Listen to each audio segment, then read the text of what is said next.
Boys and girls, to debate crypto in a world where hopium collides with common sense. It's your boy, CryptoKeeper, in the house. And as always, BlockchainCrusader. Miguel, my brother, how you doing, bro? I'm doing good, man. How are you? Doing well, man. I cannot complain. What is on the podium this evening, this lovely Monday? So we got Bitcoin options volume exploding. Okay. Then up next, we got Shiba pumping on fake news. Okay. And finally, to wrap it up, we got Bitcoin Fractal showing 60K. Might not be the top, but it's looking like it might be the bottom. Ooh, you better put on some boxing gloves, boy, because this is about to hit. Woo. All right, cool. Let's kick it off here. Hold on a second. I actually should have done my due diligence. Guys, if you are not subscribed to Debate Crypto here on YouTube, make sure you fix that. If you're in the live chat, X out of the live chat, smash up the likes. We appreciate all of the support. We want all the support. Comment, share, do all the things, right? That we love that you do. Yeah, if you're on TikTok, guys, jump on over Debate Crypto on YouTube. We would love the support over there. We are really trying to prop up our YouTube following. And so let's get into it. Miguel, you want to start with the options volume? Let's go ahead. Yeah, hold on a second. I've got the wrong screen share on here right now. No worries. So let me kill this. Stop screen sharing. Boom. Now I need to start screen sharing. All right, let's get it on. All right, cool. Let's get it. Okay. So Bitcoin options volume explodes higher as market warms up to first U.S. Bitcoin ETF. Bitcoin derivatives markets are experiencing increased enthusiasm as Bitcoin price pulled past $61,000 on Monday, with open interest on Bitcoin options increasing by 107% over October alone. This week, the weekly options volume reached $1.5 billion, and the trends align with the overall bullish market sentiment, according to the latest market review by Glassnode analysts. If you guys don't have Glassnode, definitely signing up for Glassnode. Just a side note, great idea. They've got every single freaking chart you could ever imagine. So if you can afford it, yeah, if you can afford it, right? We need to get partnered up with them. See if they're making so much money on those charts, maybe they could toss us a couple dollars or something to talk about it to our 583 closest followers. So the favored options contracts appear to be call options. For those of you that don't know, side note, call options are going to be a bullish sign. That is betting that the price is going to go up. Okay, so we know we have a lot of beginners, so we like to kind of slow things down a little bit. We want you guys to learn. That's what we're all about. Education, education, education. So the favored options contracts appear to be call options with strike prices above 100,000, with a typical open interest of 250 million to 350 million for the call options expiring at the end of the year. The open interest in call options dwarfs that of put options. Put options are betting that it's going to the downside, aligning with the overall bullish market sentiment. Miguel, this goes way in depth about these options and in these derivatives and these calls and puts and all that. Without getting too crazy with that, tell me, my first thought when I see this is, options do drive markets, and a lot of people are betting on Bitcoin moving north. Is this a telltale sign that it's going to actually do the opposite, or are we actually headed for some bullish momentum on top of the momentum we've already had? Yeah, so I think this is a leading sign of saying, hey, if options are exploding right now, when the ETF is on board, there's going to be a lot of volume on there trading, and it's going to start increasing, start creating a lot of hype and FOMO for Bitcoin. So I think that this is just like, the tasting of showing that people are interested in options, in futures. Therefore, they will be interested in this ETF that is a futures ETF, not a physically backed one. So it's showing that, and I think it's getting people ready and primed up. So they don't just, I don't know, a lot of people in the community were like, it's just a futures ETF. That doesn't really matter. Whatever. It's trying to build up, some momentum and hype for it. And I think it's going to be good. I think it's a good sign that there will be a lot of trading volume. And like I said earlier today, I think that they're going to try to program us to have a push a good push for Bitcoin volume and price action with this ETF launch, so that we start associating ETF approval, Bitcoin pump, ETF approval, Bitcoin pump throughout the rest of the year, because we're going to see more ETF approvals happen.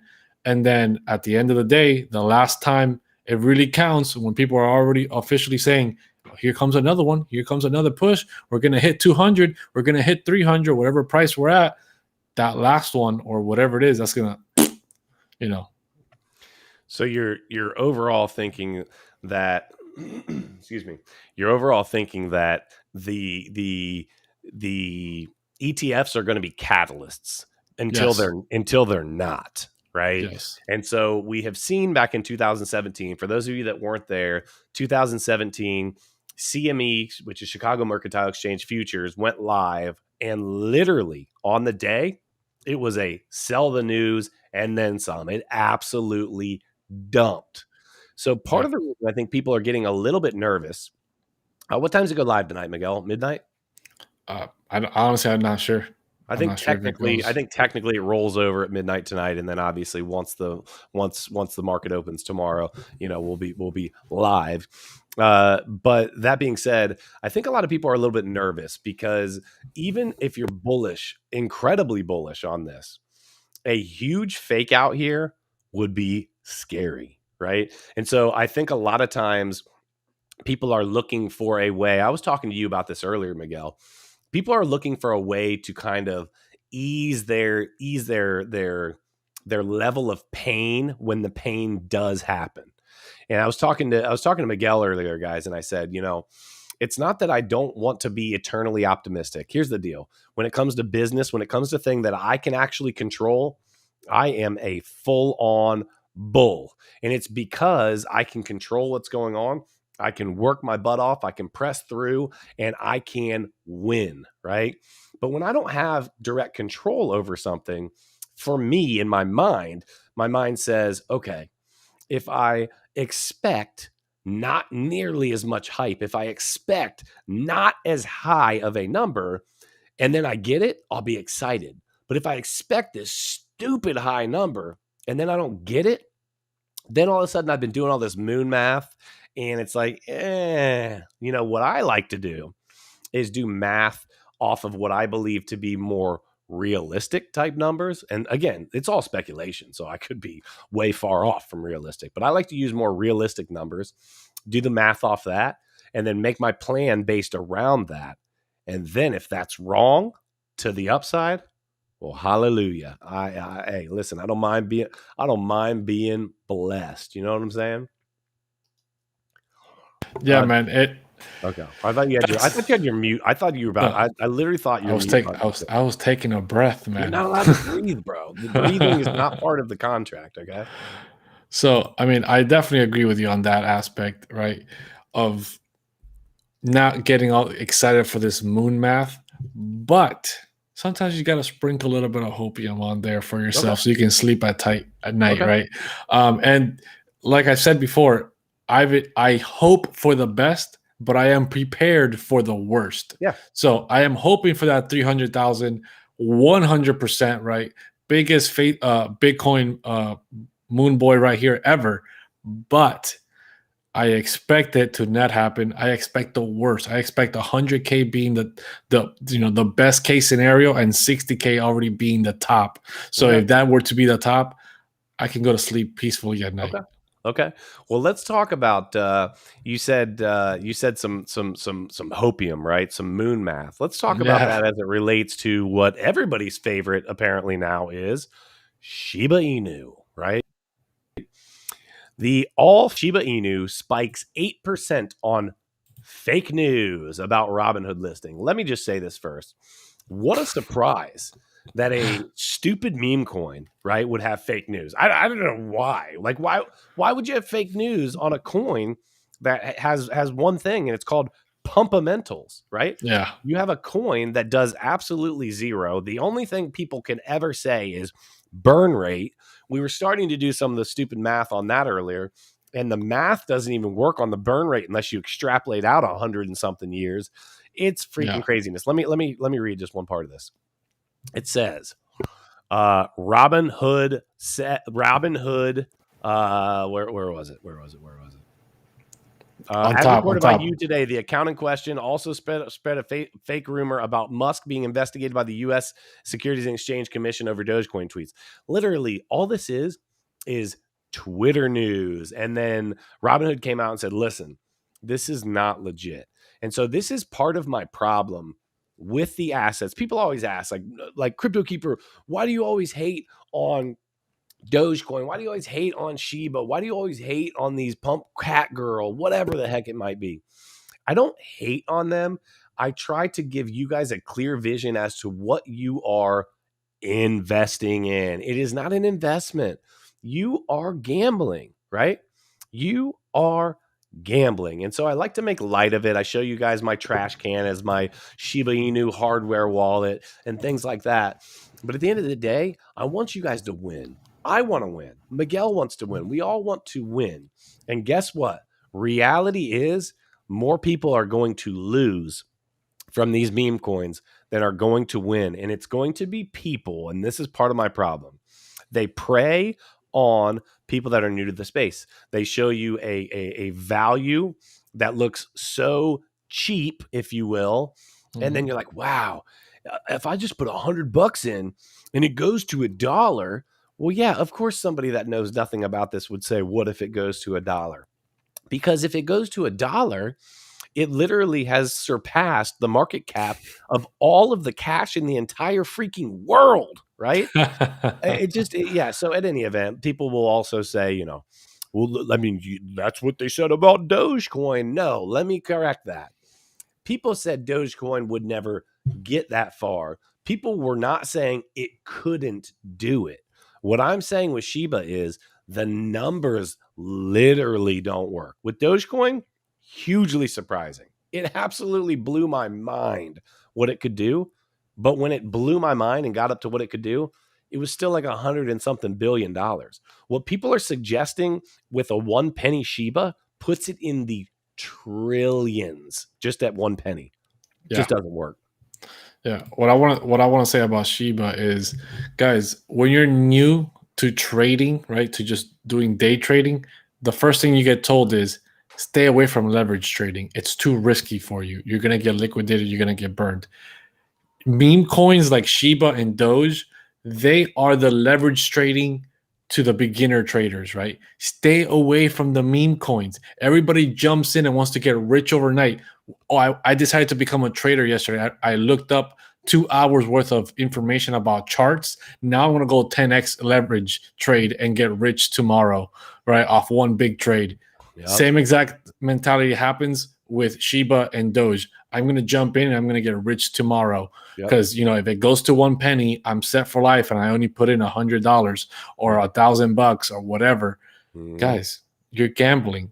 It's too much risk for a new investor that doesn't know anything about crypto or investing in general. If you know about trading, if you know about crypto, if you know about investing, you can take the risk with Shiba. You can make money. You can get in and out. But for new investors, which is the prime target of Shiba and Doge, they don't know anything about that. They're not going to get in and get out. They're going to hold it forever, thinking they're going to the moon, and they're going to get burned, just like every beginner trader when they leverage trade for the first time.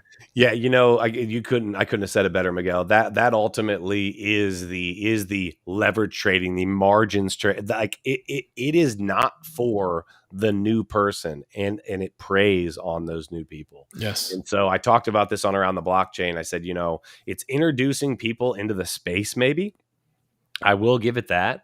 But it's not introducing them in a way that says, hey, let's be responsible. Why don't you read this book? Why don't you talk about this? Why don't you talk with this person or read this or study that or any of that? It's saying, hey, if you buy this, you could become a millionaire, right? And it's just that lottery ticket mentality. And so I am not for it.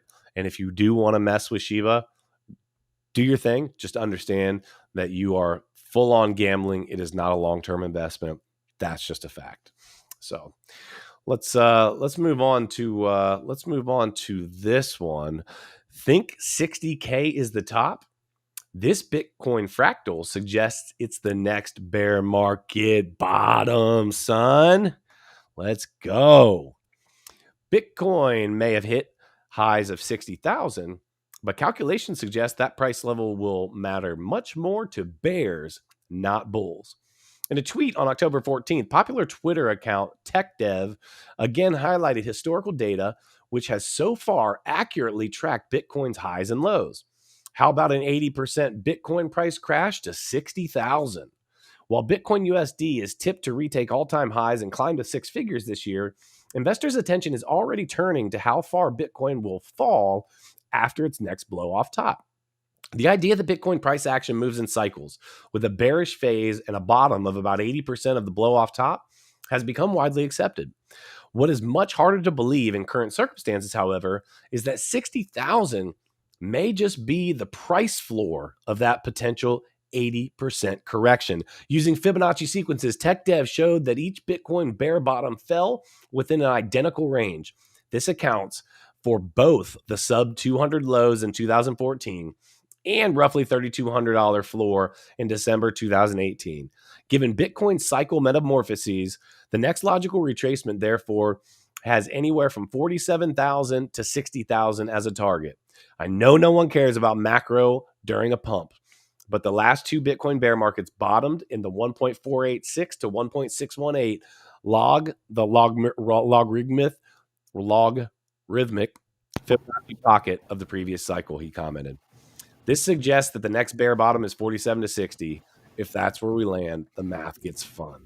That ultimately, the one thing I want to say, Miguel, and I'll let you start on this, that ultimately puts us at about a $300,000 Bitcoin. If it's 80%, just giving you the math, that says that we're going to a $300,000 Bitcoin. I don't even think CVO is that bullish. Talk to me.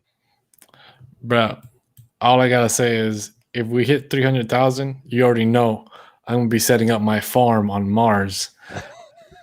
Man, I mean, right from the article, what Tech Dev is saying there, right, makes sense. If the previous historical patterns of the previous two cycles hitting that Fibonacci retracement of 1.4 to 1.6, very highly possible, right? When we had CVO on last week, most of his predictions are flip all over. You can flip Miguel, flip over real quick and look at this. I've got it zoomed in. Here's that chart, guys. For those of you on YouTube right now, this is the chart with the Fibonacci extensions on here.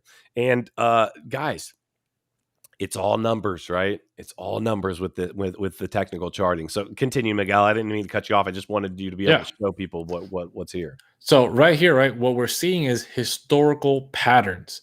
And CVO's entire predictions for what he was saying are all based on historical patterns. So there is tons of it's what we say all the time. The trend is your friend until the end. So these historical patterns keep happening. Therefore, there is a trend in these patterns. Therefore, there's no reason to doubt it until it breaks, right? Everyone likes to say this time is different. This time is different, but it hasn't been different yet.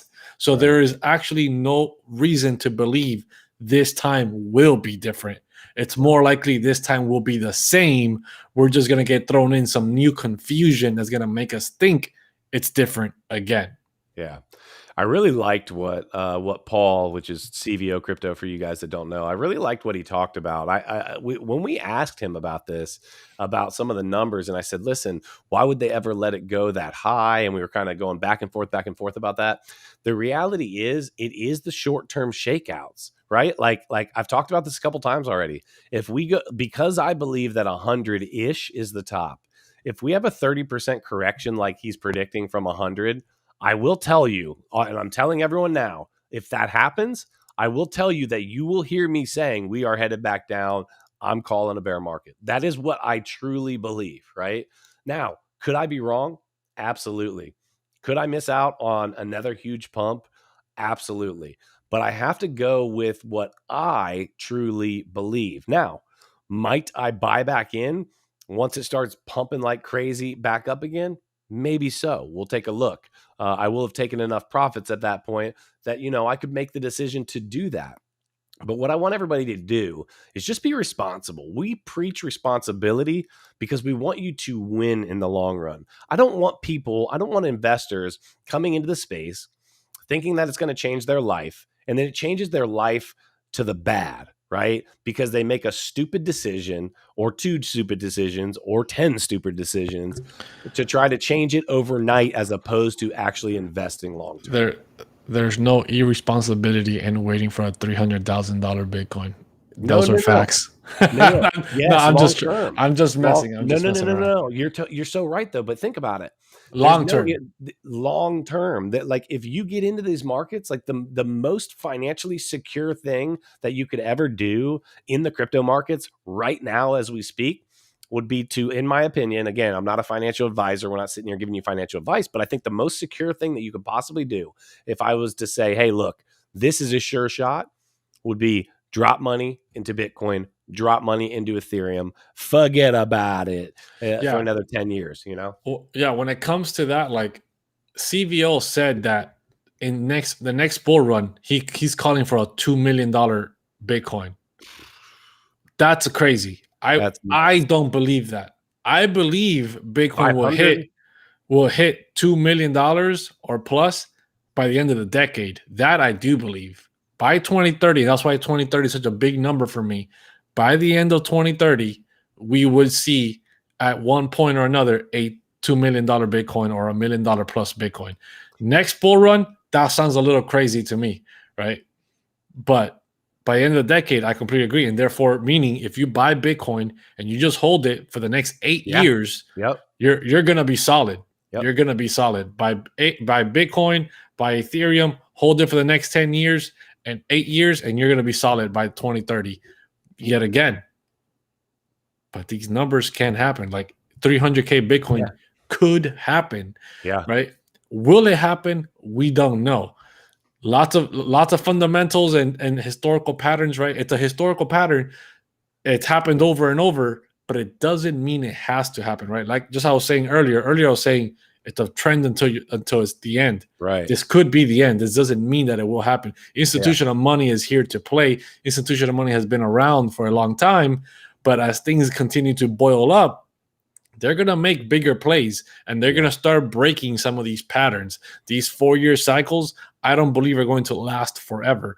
Things will be changing. We just don't know when they're going to change and how it's going to affect the market. Some people claim it's going to be a super cycle. Other people claim that, we're going to have these gigantic price movements to $2 million in the next 4 years, but we don't know. Yeah, part of the reason that I kind of check Miguel and I have these conversations all the time. The conversation basically goes something like this: bro, I'm just trying to decide, like, how much profits do I actually want to take this run? Do I even want to take profits? Am I being greedy? Am I not? And so we go back and forth, talking about these different ideas of what could happen here. The reason that I have so much turmoil in my mind about this is because part of me believes that maybe I'm just being greedy by wanting to take a bunch of profits this run when I know that long term, 10 years from now, right? Which I'm going to be 47 years old at that point, 46, right?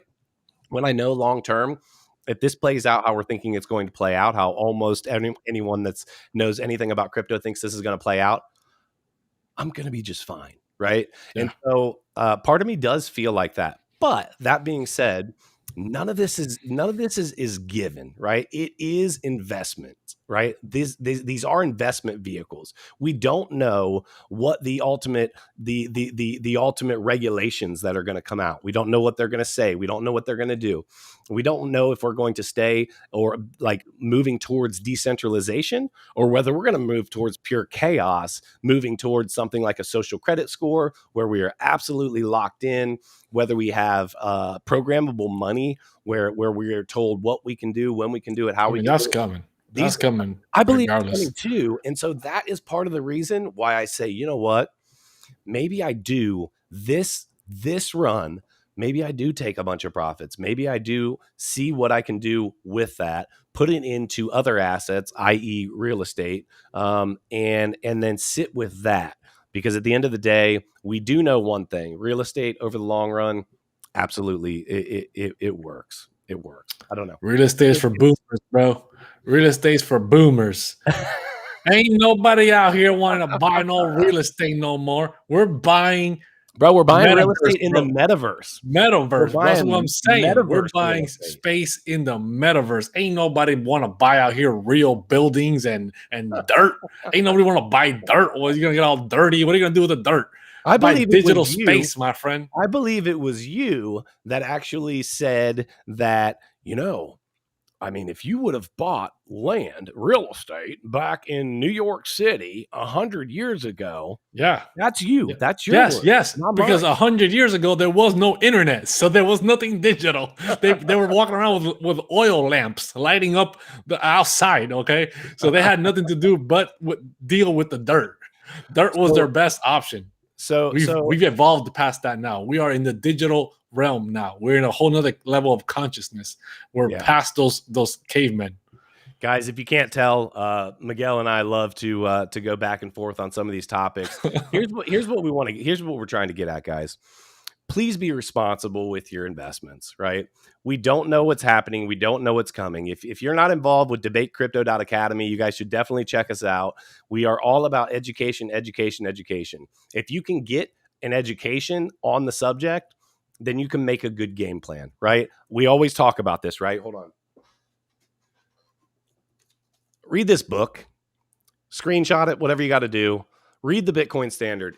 I know there's, I actually think I just saw my mom a minute ago in the chat. She's probably going to be like, my son reading a book. Not so sure about that, but Mom, I promise I've read it. And so at the end of the day, that is a great book to read. It will give you a fundamental understanding of blockchain and Bitcoin and where this digital money revolution is headed, right? And at the end of the day, we're going to be winners. We're going to do well with this. It is going to be the next step towards your financial freedom. Police are here. I'm in trouble. They're coming for our Bitcoin, bro. It's been years. It's been years. I haven't been doing anything for years. And so at the end of the day, guys, the facts are this: you're going to win with crypto if you can be responsible about how you're investing and what kind of decisions you're making. And part of the reason why we talk about things like Shiba the way that we do is because we don't want you to get in, get fooled, make a bad decision or 12 and get wrecked. That's not the point here, right? 100%. All I want to do is I want to answer this one comment. Yeah, we got any questions? What we got? Jacob Potter goes, good luck staying warm in the metaverse. FYI, you can turn the cold off. It doesn't need to be cold in there. That's true. That's true. That's definitely true. We have anybody else in the we have somebody say Crypto Crazy.